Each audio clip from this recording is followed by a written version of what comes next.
Hello, welcome to.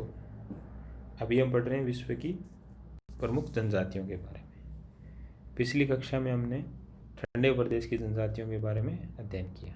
अभी हम पढ़ेंगे गर्म प्रदेशों की जनजातियों के बारे में। आपके सिलेबस में गर्म प्रदेशों की दो जनजातियाँ दी गई, बुशमैन तथा पिग्मी। तो अभी हम शुरू करते हैं बुशमैन जनजाति से। बुशमैन शब्द अफ्रीका महाद्वीप है, उसके दक्षिणी भाग में रहने वाले आर्किटेक्ट समुदाय को वहाँ आने वाले जो डच इमिग्रेंट्स थे उन्होंने दिया, और उसके बाद यह उस समुदाय के लिए प्रचलित शब्द हो गया। जबकि बुशमैन स्वयं को सान नाम से पुकारते हैं। अब बुशमैन जनजाति का देखते हैं हैबिटेट या उनके निवास क्षेत्र के बारे में। यह जनजाति अफ्रीका के दक्षिणी अफ्रीका के कलारी मरुस्थलीय क्षेत्र में पाई जाती है।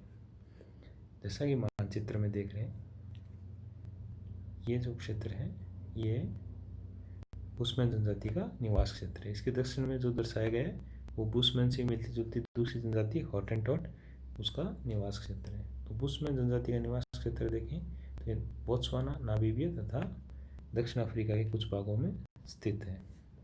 और ये जो क्षेत्र है ये है कालारी मरुस्थलीय क्षेत्र है।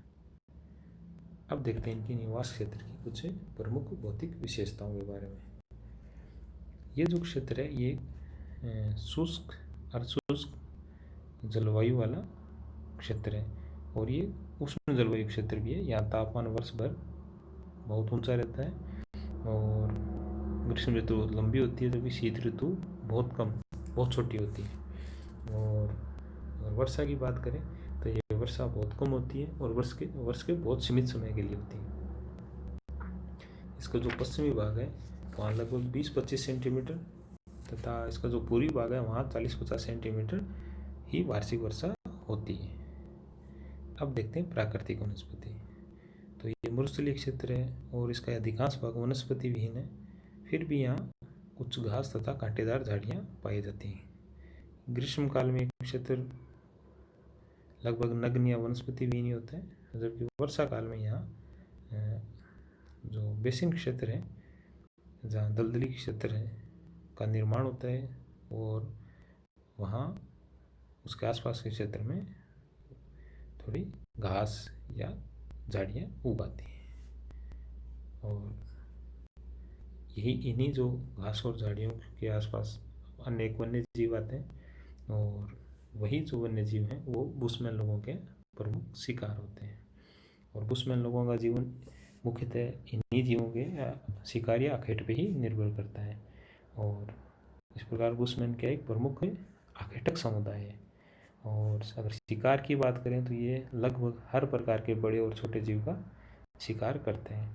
और इनका एक प्रमुख भोजन है या शिकार कह सकते हैं, वो है एक विशेष प्रकार की दीमक, जिसको बुशमैन राइस या बुशमैन चावल के नाम से जाना जाता है।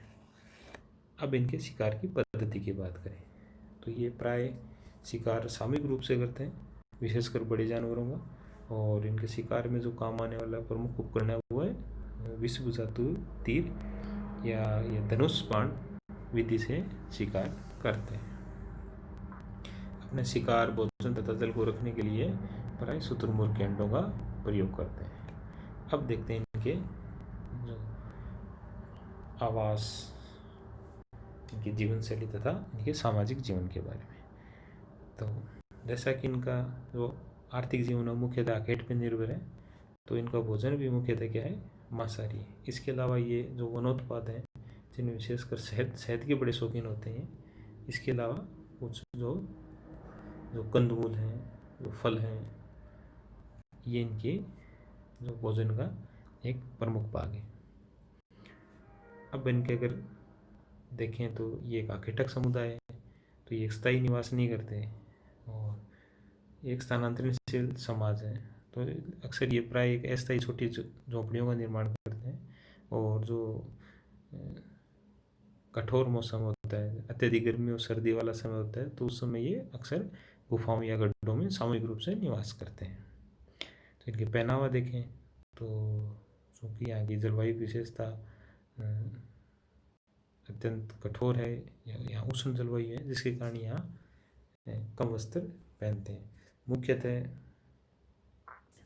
जो वस्त्र पहने जाते हैं वो जो वृक्ष की छाल का प्रयोग किया जाता है, और जो शरीर का निचला भाग है प्राय उसको ढकने के लिए वस्त्रों का प्रयोग किया जाता है। बुशमैन लोग कभी स्नान नहीं करते हैं और ये अपने शरीर पे एक विशेष प्रकार के लेप लगाते हैं जो कि जानवरों की चर्बी और वहाँ की मिट्टी के मिश्रण से बनता है। अब देखते हैं इनके जो सामाजिक ढांचे है उसके बारे में। तो ये अखेटक और स्थानांतरशील समाज है, तो ये होते हुए भी ये अपने क्षेत्र से लगाव रखते हैं, यानी इनमें क्षेत्रीयता या की भावना होती है। और ये मतलब वो मकड़ प्रजाति होने के पश्चात भी इनका एक विशेष सामाजिक संगठन होता है।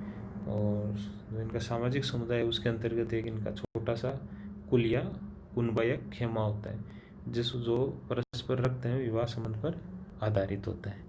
और जैसा कि पहले भी बता चुके हैं, ये इनकी क्षेत्रीयता की भावना होती है, तो इसलिए प्रत्येक जो खेमा होता है उसका अपना एक क्षेत्र होता है, तथा अपने क्षेत्र में दूसरे जो खेमा है उसका जो अतिक्रमण है वो ये स्वीकार्य नहीं होता है इनके समाज में, और कई बार इनको लेके संघर्ष भी होते हैं। और अगर इनका धर्म और दर्शन देखें तो प्राय ये प्रकृतिवादी एवं जीववादी है। ये लोग देवी देवताओं, वृक्षों, भूत प्रेतों में विश्वास करते हैं, और इसके अलावा ईश्वर इन सबको लेके इनके विचार प्राय स्पष्ट नहीं है, जैसा कि प्राय सभी जीववादी धर्मों में होता है।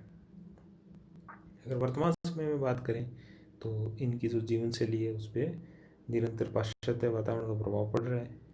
और अब अगर आर्थिक गतिविधियों देखें तो आखेट के साथ साथ जहाँ जहाँ जो दलदली क्षेत्र हैं या फिर उसके जो जलीय क्षेत्र हैं उसके जो आसपास का क्षेत्र है उसमें वर्तमान में धीरे धीरे कृषि कार्य भी करने लगे हैं।